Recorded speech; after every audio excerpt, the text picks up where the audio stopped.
Welcome to Subramani. How many times we hear about people going on easy treks or not very difficult rock climbing expeditions and dying, right? So I've heard of stories. I've heard of more stories abroad than stories in India, but even in India I've heard of stories which are people who have done lots of mountain climbing just slip and fall. I heard about a boy maybe a couple of years ago who has handled a lot of snakes and died of a snake bite. It's not difficult to hear these things because many of these things, even for experienced people, look simple. We even describe it as something very simple, easy treks, easy mountains, right? So things like that where you have to just walk on the snow. It's not very difficult. You've got heated shoes available, all that is available, all the equipment is available, and suddenly something goes wrong. The rope snaps, or the lead climber falls, right? So these things you have heard about, and you realize that life is not as simple as it looks. In fact, there is a theory which says every job is easy if you don't have to do it. So mountain climbing, all of them have risk, and it is not described fully, right? You are never told about all the risk which is there. So you are told, oh, it's an easy mountain, it's an easy trek, you got enough experience walking on the snow, so it should be a breeze. You can be back by lunch, and even on treks when you are told you can be back by lunch, of course you can be back by lunch provided you have lunch at 5 o'clock. These treks are very difficult to do, and even the easiest of treks are difficult to do. So just imagine you've done the trek to the Everest. Here is Everest mountain, and there is a queue. I mean, it happens always that there is a queue. You have oxygen for exactly 10 minutes. And this is a 4-minute walk up to the to the place where you want to place your flag, or you want to stand and be snapped. It's 4 minutes, so it's 4 plus 4, but you have no clue how much is the waiting time at that place to take a decision about whether you want to go. Remember, you have invested 50 lakhs, you have invested 3 years time, you have spent so much effort in reaching there. At that stage, to decide that, look, my life is more important than reaching this place and not being able to come back, it's not going to be a easy decision. So that is what happens when you have to decide under duress. So similarly, many things which are like buy and hold sounds very simple, right? A diet, all you have to do is stop eating sugar, or stop eating after 6 o'clock. Anybody tells you, and it sounds very simple. These are really very simple, but it is very difficult to implement, right? So if I tell you to stop sugar, there are many people who do stop sugar, get the benefits, and still I am not able to stop sugar. I am not on zero sugar. I am not a vegan. I still like my curd, I still like my cheese, right? So butter, whatever. So have I gone vegan? No. Have I cut down sugar to zero? No. Have I cut down sugar? Maybe yes, but have I gone to zero? No. I have not cut down any type of sugar, white sugar or good or honey. I still have it. So these are things which are, typically very easy in theory, but very difficult in practice. All you have to do is take a red color ball and bowl at 145 kilometers per hour or 150 kilometers per hour. Sounds very simple, right? But if you take a ball, and if you can bowl at that speed consistently for say 10 overs in a day, 50-60 balls at that pace, you'd be a world beater, right? Not everybody becomes a world beater. India has so many fast bowlers, not everybody reaches that level.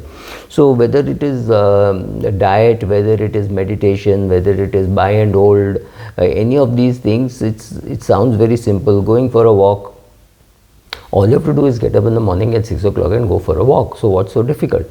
I don't know what's so difficult, but not many people are able to do it. That's the challenge.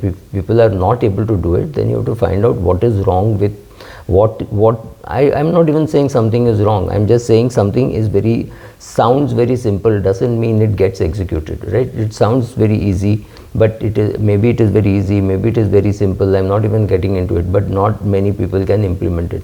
So buy a share and hold it for 66 years. It's there in my portfolio. I have a share which is held for 66 years. It's called Hindalco. Is it a great share? Is it a great IRR? What is the cost of me holding it now? Does not matter to you at all. Does not even matter to me. But you have to understand that there have been periods when the great Indira Gandhi had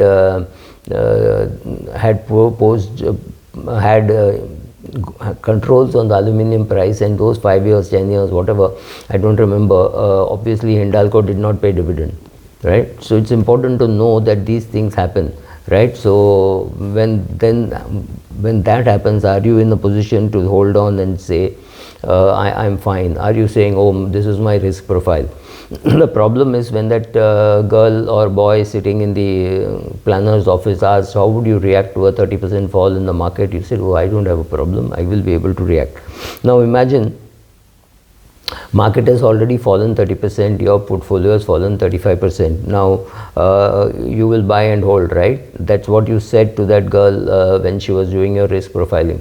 But twist it a little. You have your wife is, you're 32 years of age, your wife is pregnant with the second kid, the first kid has just been admitted in school. So your wife has been advised rest, so she's going to take time off, she's going to take a 2-year, 3-year sabbatical to have the kid, look after the kid, etc. And therefore her income will stop, right? You will get maybe 6 months, you will get the income because of her maternity leave, and after that the income will stop because she's planning to leave her job. This is the time when your father calls you and says, look, I have small problem, I have a liquidity problem, I have to pay some bills, but I have a fixed deposit maturing after a year, can you give me some money? And you give him the money. Then that is the day when your boss is also called and said, look, times are very difficult, don't expect to get the same increment which you got last year, we'll be very lucky if we hold our jobs for another 2 years. Right now, under these circumstances, tell me, if there's a 30% fall in the market, are you a buyer, are you a seller, or will you just hold what you're doing? That is the problem. When a person asks you to do your risk profiling, you are unable to do your risk profiling because none of us can predict what is going to happen in the future.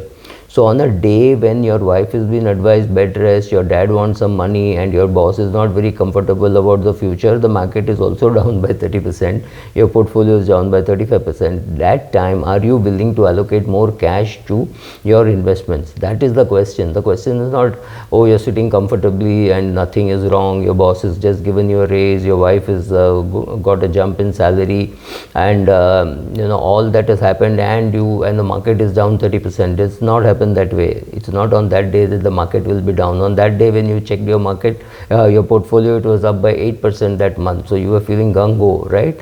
That is the time when somebody asks you, if the market falls 30%, oh, I'll buy, right? That's what you say, but what will you do, right?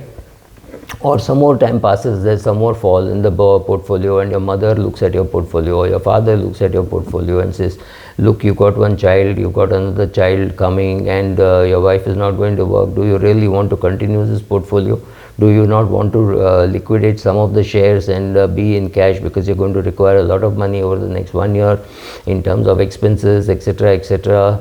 And well, what do you tell them? Do you say, no, I've read that whenever you keep buying during such times, you get better returns after 7 years? So the first question is, yes, fantastic, 7 years you will get very good return, but will you survive those 7 years? That's the first question that somebody will ask, right? You're not sitting in some Himalayan cave and you're insulated from the market. That does not happen, because if that were to happen, it would be easier to keep yourself sane.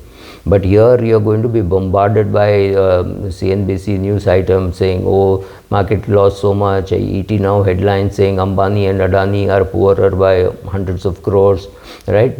All this is being bombarded, and that time you have to sit calm and say, yes, I know that in the long run equity will make money, therefore I will invest. It's not easy. I can assure you it's not easy, right?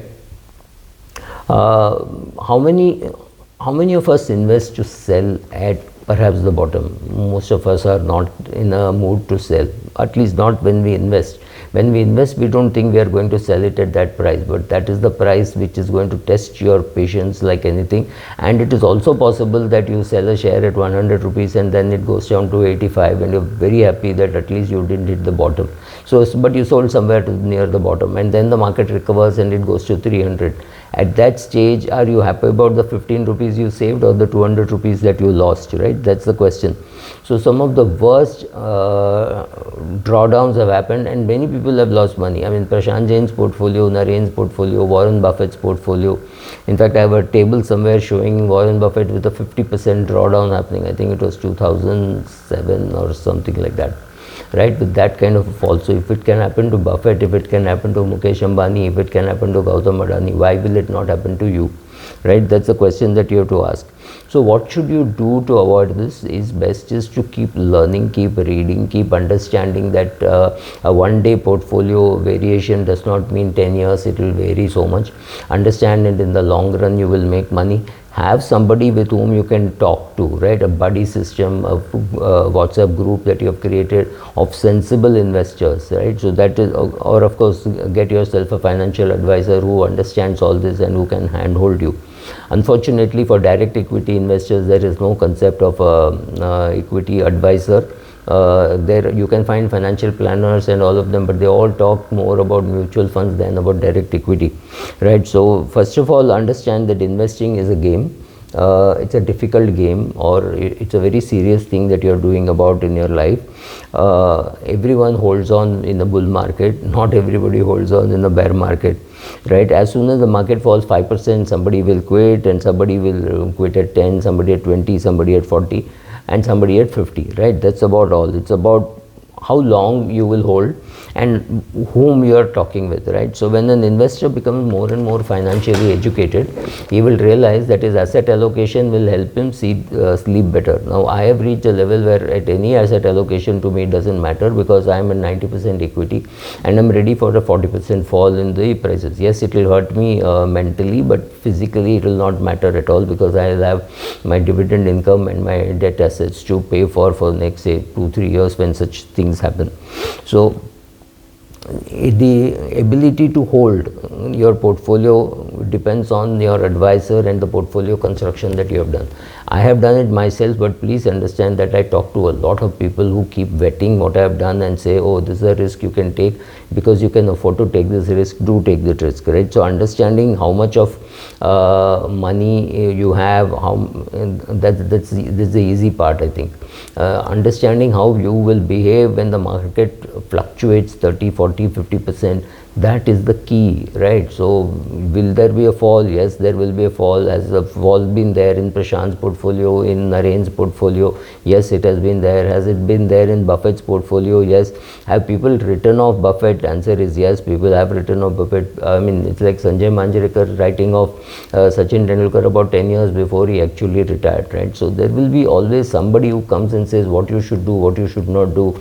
Oh, you're an old man, it's an old middling insurance company. That is what Buffett's Berkshire Hathaway was called. You have to be ready for all that, weather all storms to reach the other coast. Thank you.